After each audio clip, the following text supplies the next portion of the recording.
ಬೈಲಹೊಂಗಲ ತಾಲೂಕಿನ ಪಟ್ಯಾಳ ಕೆಬಿ ಗ್ರಾಮದಲ್ಲಿ ಪ್ರತಿ ವರ್ಷದಂತೆ ಶ್ರೀ ಬಸವೇಶ್ವರ ಜಾತ್ರೆ ಹಾಗೂ ಸದ್ಗುರು ಶ್ರೀ ಸಿದ್ಧಾರೂಢ ಸಪ್ತಾಹ 46ನೇ ವೇದಾಂತ ಪರಿಷತ್ತಿನ ಹಾಗೂ ಶ್ರೀ ಹನುಮಾನ್ ಮಂದಿರದ ನೂತನ ದೇವಸ್ಥಾನದ ಲೋಕಾರ್ಪಣೆ ಕಾರ್ಯಕ್ರಮವು ಜರುಗಲಿದ್ದು ರವಿವಾರ ದಿನಾಂಕ 25/1/2026ರಿಂದ 3/2/2026ರವರೆಗೆ ನಡೆಯಲಿದ್ದು 8 ದಿನಗಳವರೆಗೆ ವಿವಿಧ ಕಾರ್ಯಕ್ರಮವು ಜರುಗಲಿದ್ದು ಪ್ರತಿದಿನ ಶಿವಭಜನೆ, ತತ್ವಾನುಸಂಧಾನ, ಶಿವಕೀರ್ತನೆ, ಮಂಗಳಾರ್ಚನೆ, ಮಹಾಪ್ರಸಾದ ಹಾಗೂ ಶಾಲಾ ವಿದ್ಯಾರ್ಥಿಗಳ ಸಾಂಸ್ಕೃತಿಕ ಕಾರ್ಯಕ್ರಮ, ರುದ್ರಾಭಿಷೇಕ ಹಾಗೂ ರವಿವಾರದಂದು ದಿನಾಂಕ 1/2/2026ರಂದು ಮಹಾರಥೋತ್ಸವ ಜರುಗಲಿದ್ದು 3ನೇ ತಾರೀಕಿನಂದು ಗ್ರಾಮ ದೇವಿಯರ ಉಡಿ ತುಂಬುವ ಕಾರ್ಯಕ್ರಮ ಜರುಗಲಿದ್ದು ನಮ್ಮ ವಾಹಿನಿಯೊಂದಿಗೆ ಜಾತ್ರಾ ಕಮಿಟಿಯವರು ಜಾತ್ರೆಯ ಕುರಿತು ಸ್ವವಿವರಣೆ ನೀಡಿದ್ದು ಹೀಗೆ ವೀಕ್ಷಕರೇ.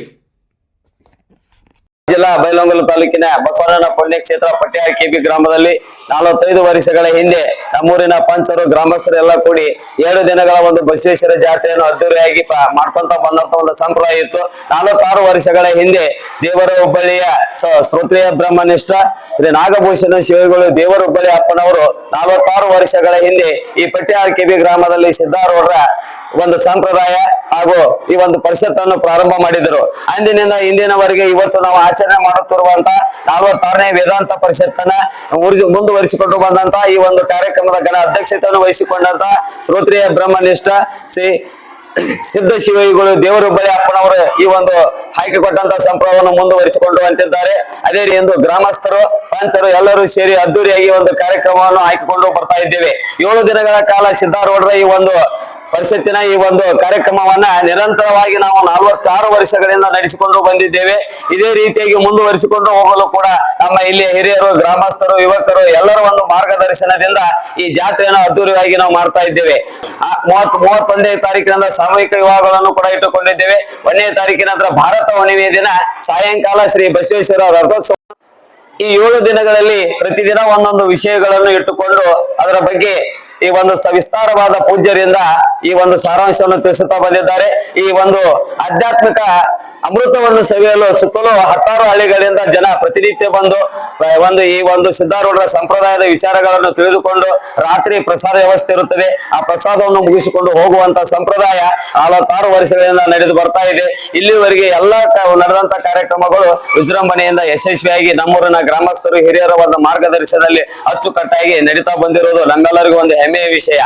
ಆದ ಕಾರಣ ಆಧುನಿಕ ಯುಗದಲ್ಲಿ ನಮ್ಮ ಊರಿನಲ್ಲಿ ಎಲ್ಲರೂ ಕೂಡ ಸ್ವಯಂ ಪ್ರೇರಣೆಯಿಂದ ಕೆಲಸವನ್ನು ಮಾಡಿ ನಮ್ಮ ಊರು ಜಾತ್ರೆ ನಮ್ಮೂರ ಹೆಮ್ಮೆ ಅನ್ನುವಂತ ಒಂದು ತತ್ವವನ್ನು ಇಟ್ಟುಕೊಂಡು ಸಿದ್ಧಾರೂಢರ ಒಂದು ವಿಚಾರಗಳನ್ನೆಲ್ಲರೂ ತಮ್ಮ ನಿತ್ಯ ಜೀವನದಲ್ಲಿ ಅಳವಡಿಸಿಕೊಂಡು ಈ ಜಾತ್ರೆಯನ್ನು ನಾವು ಇದೇ ರೀತಿ ಮುನ್ನಡೆಸಿಕೊಂಡು ಹೋಗ್ತಾ ಇದ್ದೇವೆ. ಈ ಜಾತ್ರೆ ಕೂಡ 8 ದಿನ ನಡೆದರೂ ಕೂಡ ಯಾವತ್ತೂ ನಮಗೆ ಯಾವುದೇ ರೀತಿಯಾದ ತೊಂದರೆಗಳಾಗಿಲ್ಲ, ಮುಂದೂ ಕೂಡ ಆಗುವುದಿಲ್ಲ. ಈ ಬಸವಣ್ಣನ ಪುಣ್ಯಕ್ಷೇತ್ರ ಅಂದುಕೊಂಡದನ್ನು ಈಡೇರಿಸುವಂತಹ ಸಂಕಲ್ಪ ಮಾಡಿಕೊಂಡು ಹೋಗುವಂತ ಹಲವಾರು ಭಕ್ತಾದಿಗಳಿಗೆ ತಮ್ಮ ಆಸೆಗಳನ್ನು ಈಡೇರಿಸಿ ಇವತ್ತು ಹಲವಾರು ನಮ್ಮೂರಿನ ಹಿರಿಯರು ಒಂದು ಅಭಿವೃದ್ಧಿ ಕೆಲಸಗಳನ್ನು ಕೂಡ ಹಾಕಿಕೊಂಡಾಗ ಭಕ್ತರು ಕೂಡ ಯಾವುದೇ ವಿಚಾರ ಮಾಡದೆ ಆ ಕೆಲಸವನ್ನು ನಿಲ್ಲಿಸಿದೆ ಮಾಡಿದಂತ ಉದಾಹರಣೆ ಇವತ್ತು ತಮ್ಮ ಮುಂದೆ ಕಾಣ್ತಾ ಇದೆ. ಈಗ ಆದ ಕಾರಣ ತಮ್ಮೆಲ್ಲ ತಾವು ಕೂಡ ಈ ಒಂದು ಚಲನ ಮುಖಾಂತರ ಯುವ ಚಲನವರು ಬಂದು ಈ ಒಂದು ವಿಚಾರವನ್ನು ಜನರಿಗೆ ತಿಳಿಸುವಂತ ಕಾರ್ಯವನ್ನು ಮಾಡ್ತಾ ಇದ್ದೇವೆ. ಆದ ಕಾರಣ ನಮ್ಮೂರಿನ ಪಂಚರ ಪರವಾಗಿ, ಗ್ರಾಮಸ್ಥರ ಪರವಾಗಿ ತಮಗೂ ಕೂಡ ಅಭಿನಂದನೆಯನ್ನು ಸಲ್ಲಿಸುತ್ತಾ ಈ ಜಾತ್ರೆ ಯಶಸ್ವಿ ಆಗಲಿ ಎಂದು ಮತ್ತೊಮ್ಮೆ ತಮಗೂ ಧನ್ಯವಾದವನ್ನು ತಿಳಿಸುತ್ತೇನೆ. 27ರಿಂದ ಸಾಯಂಕಾಲ 8:30 ಶ್ರೀ ಶ್ರೀ ಸಿದ್ಧ ಶಿವೇಶ್ವರ ಅಧ್ಯಕ್ಷತೆಯಲ್ಲಿ 8:30 11 ಗಂಟೆವರೆಗೆ ಪ್ರವಚನ ಮುಗಿದ ನಂತರ ಮಹಾಪ್ರಸಾದ. 28ರಿಂದ ನಿರಂತರ 7 ದಿನಗಳ ಕಾಲ ನಡೆಯುತ್ತದೆ. 22ನೇ ತಾರೀಕಿನಿಂದ ರಾತ್ರಿ 8 ಗಂಟೆಗೆ ಪ್ರವಚನ, 11 ಗಂಟೆಗೆ ಮಹಾಪ್ರಸಾದ. ಸಿದ್ಧ ಶಿವಗಳ ಅಧ್ಯಕ್ಷತೆಯಲ್ಲಿ ದೇವರ ಹುಬ್ಬಳ್ಳಿಯವರ ಅಧ್ಯಕ್ಷತೆಯಲ್ಲಿ 12 ಗಂಟೆಗೆ ಮಹಾಪ್ರಸಾದ. 29ಕ್ಕೂ ಮತ್ತೆ ಕೂಡ 8:30ಗೆ ಪ್ರವಚನ, 11 ಗಂಟೆಗೆ ಮಹಾಪ್ರಸಾದ ಮುಕ್ತಾಯ ಮಂಗಲ್ ಮಾಡ್ತೀವಿ. 30ನೇ ತಾರೀಕಿಗೆ 8:30 ಪ್ರವಚನ, 11 ಗಂಟೆಗೆ ಮಹಾಪ್ರಸಾದ. ಸಿದ್ಧ ಶಿವಗಳ ಅಧ್ಯಕ್ಷತೆಯಲ್ಲಿ 3,000 ಮಠ ಅಜ್ಜಾರು, ನ್ಯಾಯನಗರ ಅಜ್ಜಾರು, ಮುಂದೊಳ್ಳೆ ದೇವರ ಬಳಿಯವರು ಎಲ್ಲರ ಗಣತಿಯಲ್ಲಿ ನಡೆಯುತ್ತದೆ. 31ನೇ ತಾರೀಕಿಗೆ ಸಾಮೂಹಿಕ ವಿವಾಹಗಳು, ಪಟ್ಯಾಳ ಕೆಬಿಯಲ್ಲಿ ಸಾಮೂಹಿಕ ವಿವಾಹಗಳು, ಮಧ್ಯಾಹ್ನ ಮಹಾಪ್ರಸಾದಗಳು ನಡೀತದೆ. ಬೆಳಿಗ್ಗೆ 30ನೇ ತಾರೀಕು ಬೆಳಿಗ್ಗೆ ಶ್ರೀ ಬಸವೇಶ್ವರ ರುದ್ರಾಭಿಷೇಕ ಹಾಗೂ 11 ಗಂಟೆಗೆ ಅಕ್ಷತಾರೋಪಣ ಮುಗಿದ ನಂತರ ಮಹಾಪ್ರಸಾದ.